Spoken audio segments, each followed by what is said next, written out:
All right, and we're live. I'm just gonna wait for some people to come in and pin our comment. Welcome. Thank you for joining. Welcome. For today's session, we are going to be talking about self confidence versus self doubt.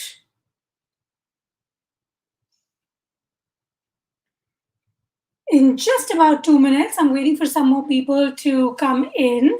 And welcome to everybody, my friends on Facebook, YouTube, and Instagram. Thank you so much for stopping by and joining me every Saturday as we go live at 5. Today, we are talking about self confidence versus self doubt. What happens when the latter wins? So, as we know, I truly believe that self doubt kills more dreams than failure ever will. Self doubt is something that it paralyzes us. It stops us from taking action. It lets so many dreams die in the bud. And this topic actually is so close to my heart. And unfortunately, the little time that we have in these mini classes are just not enough to cover the entire depth of it. However, today I'm just going to touch upon some important aspects and give you some easy, quick tips and strategies around it. So I truly hope that this is of great value to you and for me to keep bringing you content week after week, which uplifts your level of knowledge, skills, and experience. I need you to tell me what is it that you want from me. What topics are going to be of complete value to you? Because it's only with your feedback, with your comments, with your engagement that I get the motivation and the guidance to what I need to put together to serve you to my best. So, once again, a very warm welcome. I have hellos coming in from Rakesh on Facebook. Thank you so much. Hello. And my dear friends here on Instagram, I see a lot of people who have just joined. So thank you so much for stopping by. Today, as we know, we're talking about self-confidence versus self-doubt.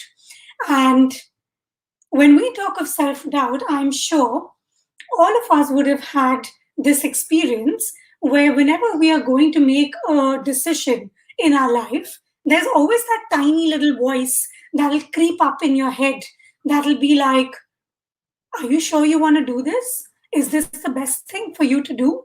Are you sure you know everything you need to? Should you do this? Should you not? 1 second. Where were we? Yes. So sorry if you lost me on my feed, but I meant that self doubt is that creepy voice that comes up in your mind every time you are about to take a decision. It is that inner critic, that silly, creepy voice in your head that tells you and asks you all the possible questions. Are you sure you want to do this? Is this the right thing for you to do?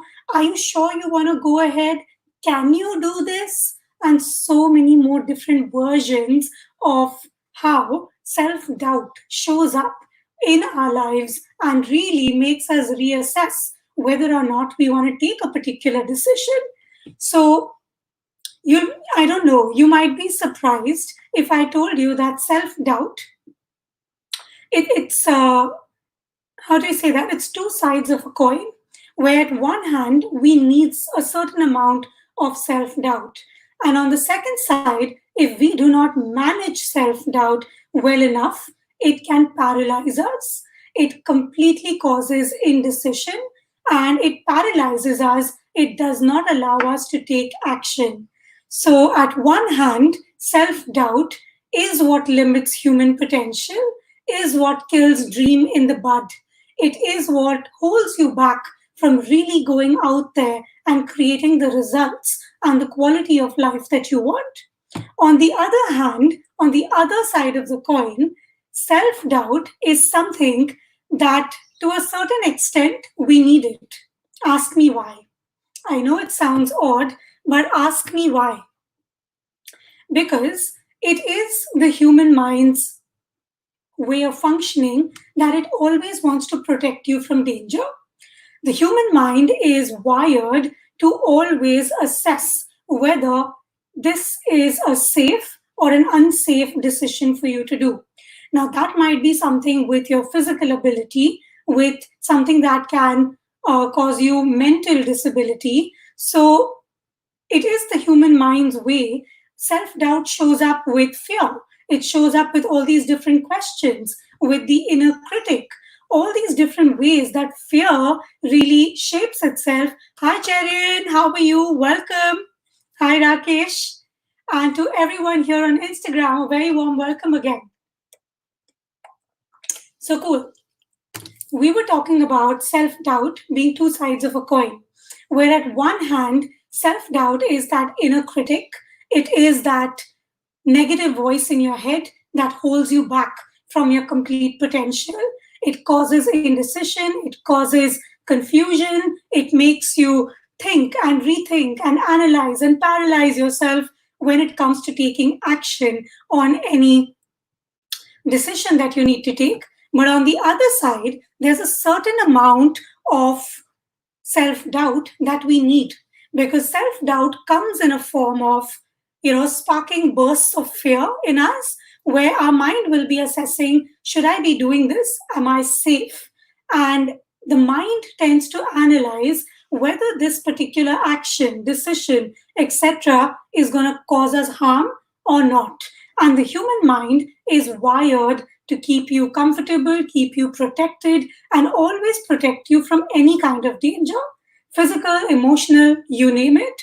So, at one hand, just imagine if we had no fear in our life, we would probably be jumping on top of buildings, we would be doing things that could hurt us physically, we would be taking rash, brash decisions that could puncture us emotionally. And so I think where the you can say the amazing beauty lies is in you finding that right balance with how much of self-doubt or fear do you need to entertain, and on the other side, how much of it do you need to completely put in a box, lock and throw away, because this is causing you unnecessary analysis paralysis. If you have been attending my sessions across these different Saturdays that we meet every Friday live at 5, you would have heard me talking about the different mindset traps that we fall into every now and then.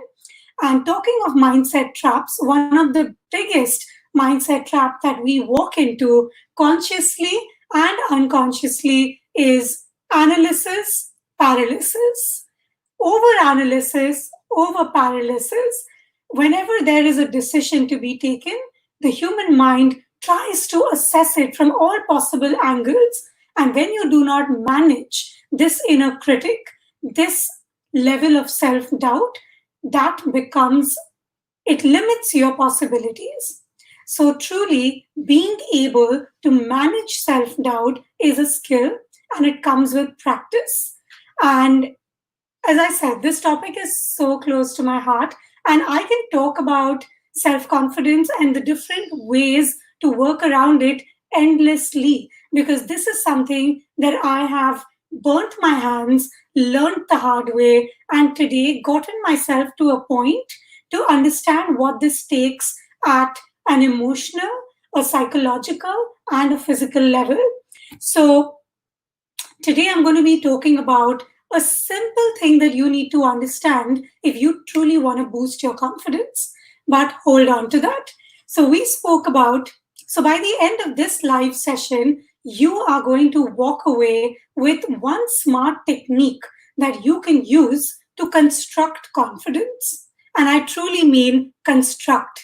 Construct just like a building, where the first you need to actually pile the building, you need to stick those stilts in. Second, you need to lay a strong foundation. Third, you need to work on the structure. And lastly, you need to work on the interiors and the cosmetics of how the building and the apartments inside it turn out. So, similarly, when we talk of confidence, confidence can be constructed. And today I am going to be sharing with you the stilting level. So, when we talk about the building, I'm talking to you about that the first step that you need to really push those stilts into the ground and lay a very, very strong hold for your confidence. And I'm going to talk to you about that first pillar today. So, as we started this live, we spoke about self doubt, self confidence being two sides of the same coin. What is the advantage of having a certain degree of self doubt? And when that is not in check, what that can lead to? So, self doubt is needed to a certain extent, but it needs to be managed to a great extent so that self doubt does not become your inner critic, paralyzing you from taking action. And now we are going to be talking about, I also think about this where very often when we talk about self esteem, we talk about self confidence, and so many of these other words, people tend to put all of this in one bucket. Now, certainly there are connections between all of them, but they are not the same. And let's try and understand the difference in that. So, when we talk about self esteem means how much you love yourself. It is your level of self worth and self value. Self esteem is something that is inwardly. It is how you look at yourself, how you value yourself, the level of self worth that you hold for your abilities and for yourself in terms of your dignity that you hold for yourself. So, self respect, self worth, self value, self esteem, all of this can be put in one bucket, but self confidence is a different manifestation. Self confidence and self esteem are not the same. We do use them interchangeably, but self esteem and self confidence are not the same. I have a comment that's coming from Maneet Singh, which I'm just going to read out to you. And after this, I'm going to tell you why self esteem and self confidence are not the same. So hold right there.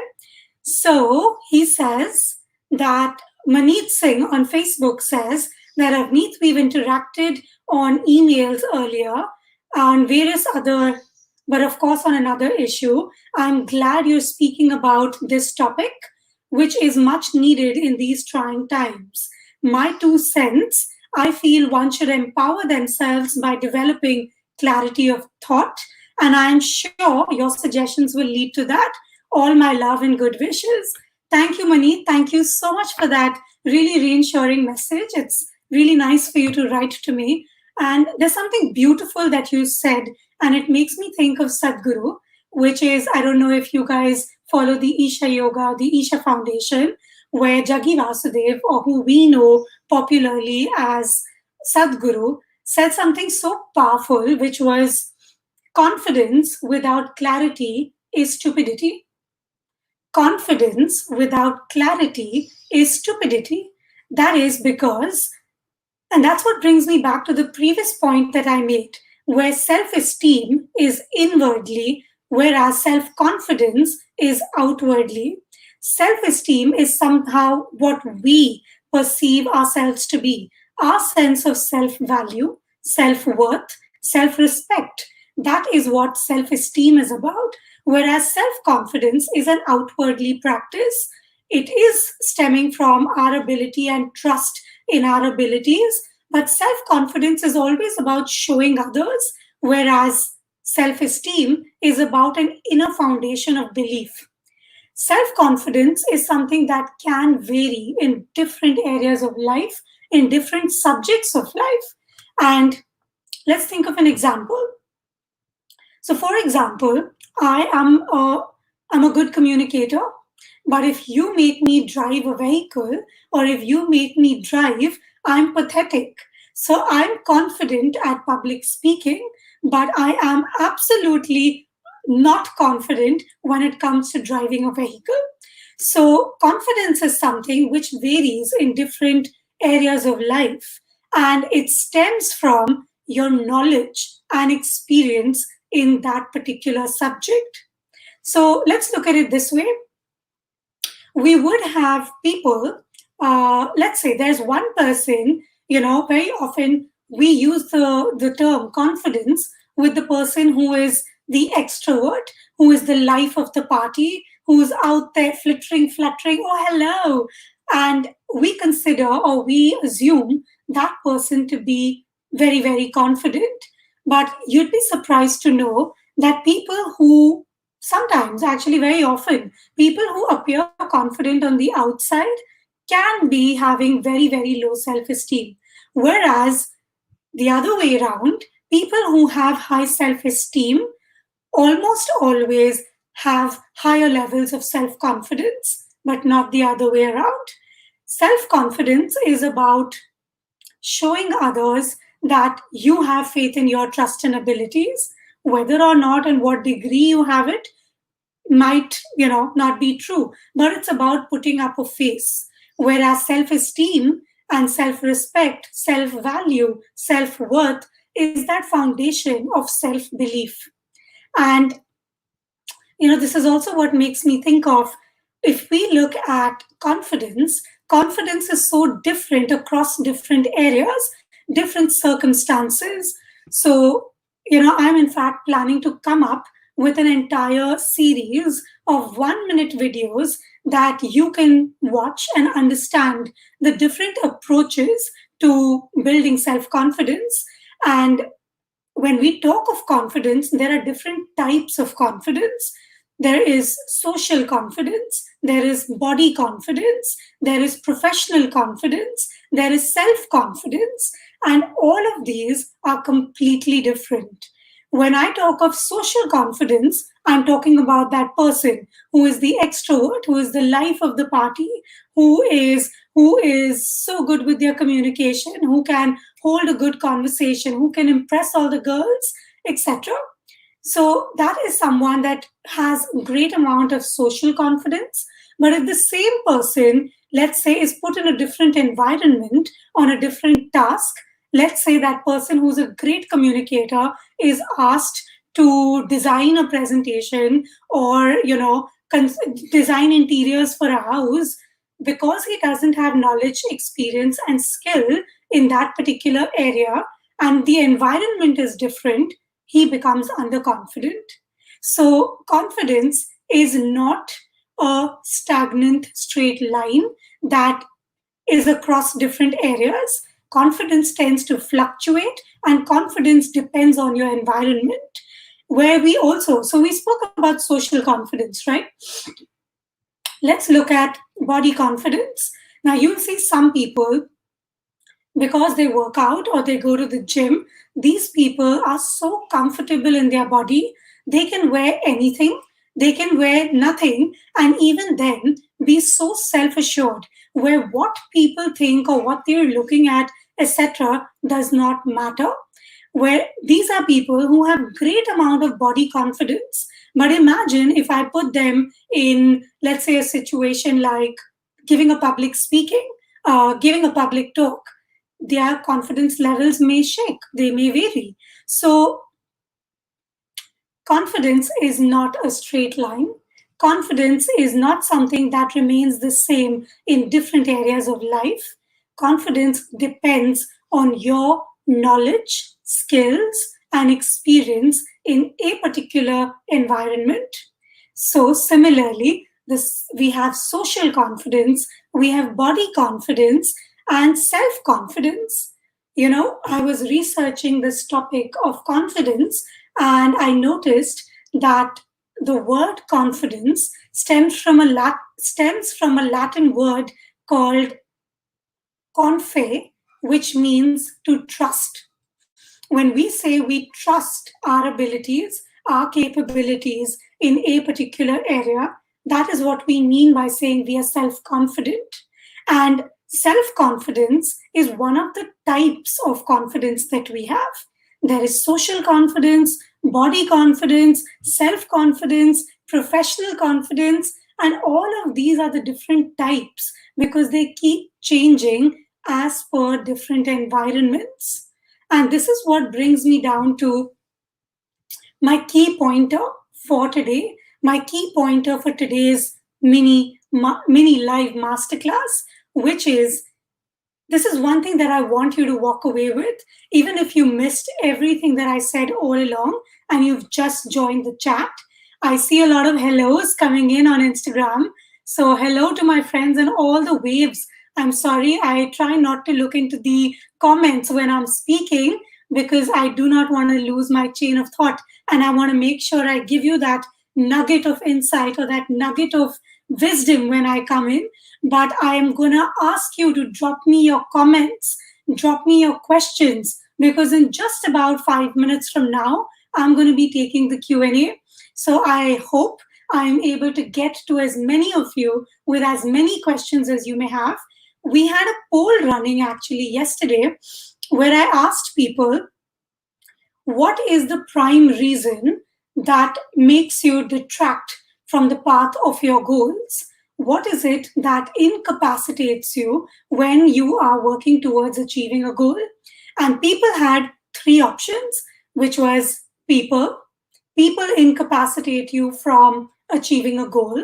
Do circumstances incapacitate you from achieving a goal? Or is it self doubt?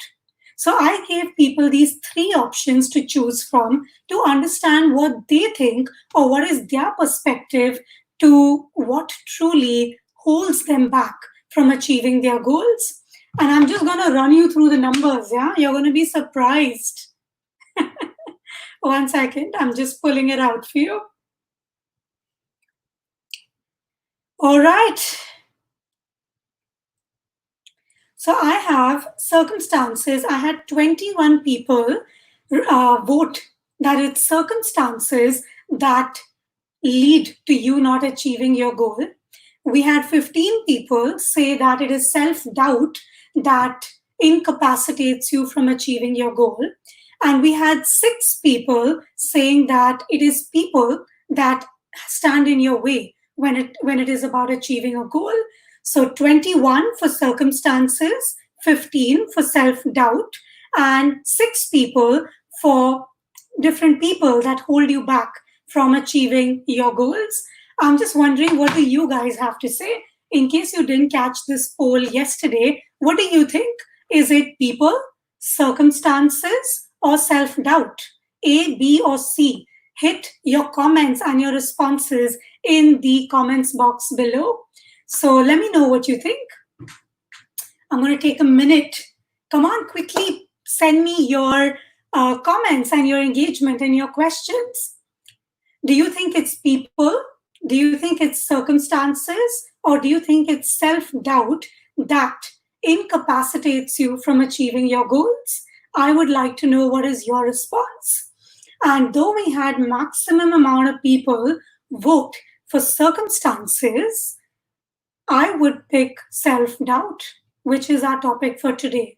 And that is because self-doubt truly has killed more dreams than failure ever will.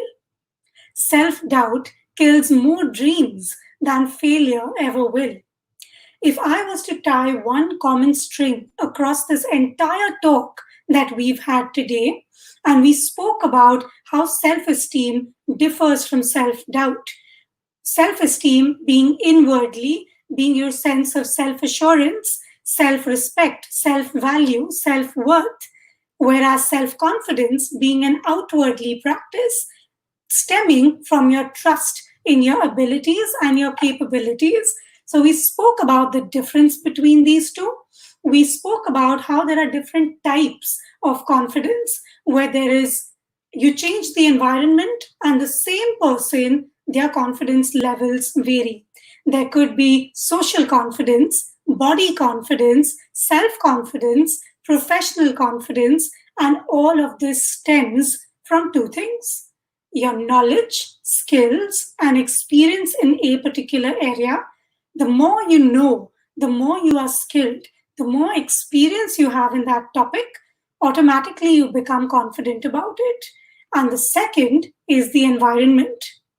If you put the same person who is so confident in a party talking to people, etc., etc., and is the extrovert life of the party, you put them in a different environment, and that person does not remain as confident as he is. So, moral of the story, that confidence is not a stagnant straight line. It differs as per environment, and there are different types of confidence. So, coming back to the poll that we had yesterday, what do you have to say? I have people on Instagram saying circumstances, and surprisingly, majority of you, 22 of you yesterday, voted for circumstances being the biggest incapacitator when it comes to achieving goals. I wouldn't disagree that our circumstances play an important role, but I do believe that it is your level of self doubt that defines the meaning that you attach to a situation. And that situation, those people, that environment, those circumstances can only hold you back when you allow it to mean something. If you change the way you respond to it, if you change the way you react to the situation, then the game completely changes. So it's a fair fight between circumstances and self doubt. But I truly feel that circumstances are not in our control. But how we respond and how we collectively process the situation and change the environment in our favor, the meaning that we attach to it is in our control. So my vote would go for self doubt being my pick of the poll yesterday. So, and that's what brings me to the one key nugget of wisdom that I want you to walk away with today, which is if you want a simple way to build confidence in any area of life, build competence. Confidence and competence are a marriage. If you are able to build competence in a particular area, automatically confidence becomes a result. When I say competence, what do I mean? I mean knowledge, skills, and experience. Let's look at the example of driving once again. Yeah. Do you remember the first time when you tried to learn to drive a car? There are four different stages of learning, right? For us to build confidence in any area, if we look at competence as one of the strategies to get there, we all need to go through those four layers or those four steps of learning anything, which is the first layer. We also call this, in training language, we call this the Johari window, or we call these the four layers or the four steps to building conscious competence, where the first one is when we talk about knowledge, skills, and experience, you don't have any of them. So you are incompetent and you are unconscious that you should even be knowing this, and you don't have the competency and you don't have the knowledge. In the second layer, you know that you want to develop this particular the skill, but you don't have the competence, you don't have exposure to the right information. Then you come to the third layer of learning where you build your knowledge and your competence. And lastly, this becomes unconscious. So, for example, applying this to driving, when you get onto the wheel for the first time, you don't have the knowledge, skills, and experience, and maybe you don't even know that you need to learn how to drive. I remember my dad pushing me onto the driver's wheel. In the second layer, you learn the knowledge. Okay, these are where the different buttons are. This is what these signages mean. So you collect the knowledge and you start to build competence. In the third layer, you have knowledge and you have some amount of skill and experience. So you come to the third level of learning. And then you come to the top of the pyramid when we talk of the different conscious levels of learning, which is unconscious competence. That is when you could be driving the car without even looking at the road. You're simultaneously multitasking, switching on the radio, playing on your mobile phone, replying to a text, still driving the wheel, and it becomes unconscious competence. So if you want to build confidence begin with building competence in whichever area of life that you want to get better. And if I can give you a formula to building competence, it is, wait for it, how do we build competence? Knowledge, skills, and experience. That is the formula, or you can say the simplest method for you to build confidence. So, competence is equal to knowledge plus skills plus experience. That is the one takeaway message that I want you to leave this mini masterclass with today. That is, if you want to build confidence, my love, build competence in any area of life that you want to get better at. So I truly hope that was of great value to you. And just about now, I'm going to dive into the questions for today. Let me look at it. Okay, we have a bunch of different questions. One second. You guys, every Saturday I post the poll and the question sticker on for you to send me your questions, which I can address in the mini live masterclass. So do that every Saturday. Watch out for what topics are coming up, because I truly do this in service of you to be a better, stronger, more powerful version of yourself. And let's get into the first question for today, which is featuring, does self doubt also do you good? I spoke about this today, Amanda Prabhu, where self doubt, it's one of the manifestations of fear, and it is the way our mind tries to protect us. So self confidence, it's a very tricky place to be. Sorry, self doubt is a very tricky combination to have, where you need to have that 70-30 balance, where 30% of your mind telling you that, okay, are you sure you want to do this? Is this safe? And it creates that fear and doubt for you to assess the situation, not to get hurt physically or emotionally. But the other 70% is where you need to make sure that you do not cross that little, that fine line where your self doubt becomes the inner critic and causes you analysis paralysis and indecision, paralyzing you from taking action. So it is truly that's something that needs to be managed, and it is the human mind's response to protecting you. But to what extent you let it take control of your decisions, that is in your control. So thank you, Amanda, for your question. Okay, you have another question, which is, why do negative thoughts come first to our mind? Why do negative thoughts come first to our mind? Actually, in a way, it comes back to the same thing, which is the human mind is wired to protect you. It always wants to avoid pain and encourage pleasure. Avoid pain and encourage pleasure. So the human mind always goes out to any decision that you want to take, anything new, anything that is unknown. The fear of unknown, the fear of failure, the fear of, how you are going to land up after this situation. The body and the mind is actually trying to keep you protected. But that fine line that we spoke about, that is in your hand, where you need to know, is this something that I truly need to rethink? Or is this my mind just trying to play games with me, trying to keep me in my comfort zone? So I think a good practice to be would be to ask your mind when you are in the pinnacle of self-doubt, would be whatever thoughts, negative thoughts that are coming up for you, you might want to ask your mind, is this a fact? Is this fiction? Or is this a story? Whatever negative thoughts you are having, one of the good practices or best practices to try with your mind is this a fact? Is this fiction? Or is this a story?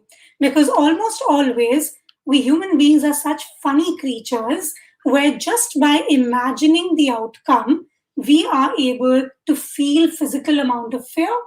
The human mind is a strange, I don't know, strange existing strange existence that can experience fear without actually having gone through it.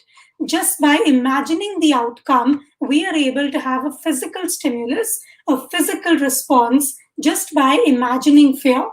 And that is what is so tricky, because the human mind cannot tell the difference between an imagination and a fact, an imagination and something that is actually a threat. So, whenever these negative thoughts come up for you, Amanda, what you need to do is ask yourself, whatever these thoughts are, is this a fact?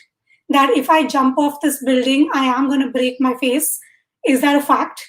Is that fiction that I have watched here and there, heard from hearsay? Is this something I heard in a movie or someone told me and I have no actual fact or a basis to decide? Or is it a story where your mind is creating, it is imagining outcomes, and it is causing you paralysis? So, again, for me, I am a sucker when it comes to understanding how the human mind works, and it has been my quest for the last 4 years to understand mindset and to understand the marriage between mindset and confidence. In fact, for those of you who may not have seen it, I did an entire TED talk on this, which was called, or the title was, The Two Lovers That Kill Dreams. The two lovers that kill dreams being mindset and confidence. And trust me, these are the two elements that kill more dreams than failure ever will. So I truly hope today's session has been insightful for you.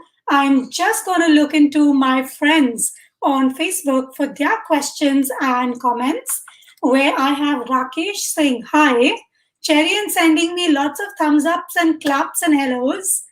Maneet, we spoke about your comment. Thank you so much for your positive feedback. And we have Deeksha saying, well said. You are a great motivational speaker. Love you, Avneet. What all you say in your videos really help us in our day-to-day life. Thank you, Deeksha. And Amit, again, giving me a thumbs up. So I'm also going to browse through the comments on Instagram. God, this is one thing that Instagram gets so distracting. So in the middle of my talk, I just try to stay away from it. So I have Balraj saying, been waiting for this session. Thank you, Balraj.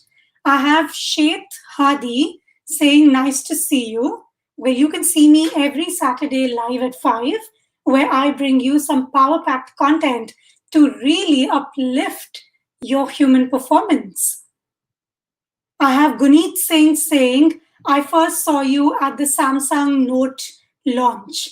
Well, Samsung has been one of my oldest and one of the clients that I love so much, because I worked with them on, I've lost count of the number of events, and the amount I've traveled with them, the amount I've worked with them, the amount I've learned from them, and their quality of execution of anything. Truly, I love them. All right, I also have people who voted for circumstances, people, self-doubt, such a different amount of response when it comes to the poll that we ran. And I have a question again, which says, I'm curious about this. Is self-doubt and pessimism the same? Is self-doubt and pessimism the same? What do you think? Is self-doubt and pessimism the same? No, I don't think so. Because self-doubt, as I said, it's one of the mind's ways, or one of the mind's strategies to probably protect you from danger. It is that initial check that the human brain does, saying this decision, this action, are you safe or not? So self-doubt comes from a place of protection, whereas pessimism or negativity comes from a place of the inner critic that inflicts pain from previous old experiences that you may have had, or from the trap of perfectionism. When we are trying to perfect something, we almost always are stuck in our own way, and that is what today's session is about. So pessimism and self-doubt are not the same. Self-doubt, the trend might be of the human mind to come from a place of protection so that you don't hurt yourself, whereas pessimism is your choice. So, pessimism is something that you can choose differently. Let's look at the next question, which is I have Girish asking me how to be more stronger in making decisions. How to be more stronger in making decisions. Well, I would say today we spoke about competence being one of the strategies to building confidence. I think another very, very important pillar when we talk of confidence is to reflect or to express courage, because it is courage that little amount of courage that you need to show to take action, to go after what it is that you're trying to achieve, because without that little courage you cannot decide. Your decision might go either way, but if you do not show that courage to test it out, to see which way it goes, then you don't want to be lying there on the last day of your life in your coffin in your cupboard thinking, oh my god, I should have done this. So certainly I think in that sense failure is better than regret. So at least you know that you tried, at least you know that you attempted, and that is where courage becomes such an important pillar for you to give life a shot. I'm going to take the last question because Instagram allows me 60 minutes. So Girish asks me again how to become stronger in making decisions. You're someone I look upon, strong women. Thank you so much, Girish. It is so kind of you. Well, we all have our days and our ways of being. I'm not always confident. So there are days when I would not want to get out of bed because there's such a lot of analysis paralysis. I'm human after all. So even I fall victim to these mindset traps. But there are also days where, with the study that I've done around personal self empowerment and self development, personal growth, maximizing human potential, so many different mentors, coaches out there that I train with and I've been watching and consuming, certainly I might be a little more knowledgeable, knowing how to manage myself, how to self manage and step out of that. Whereas most people go wrong, which is when they are surrounded by self doubt, they start wallowing in that pit. They are not able to pick themselves up and get out of that situation. They only keep, whirling around in that whirlwind of self doubt, of negative emotion. And with that, our Instagram live has dropped. All right. So I truly hope that has been insightful for you. Thank you so much, all you guys, for being a part of the mini masterclass live at 5 every Saturday. I truly hope you have taken away some key insights and nuggets of wisdom from today's session. And until next Saturday, you stay positive, confident, and keep playing your A game. I'll see you soon.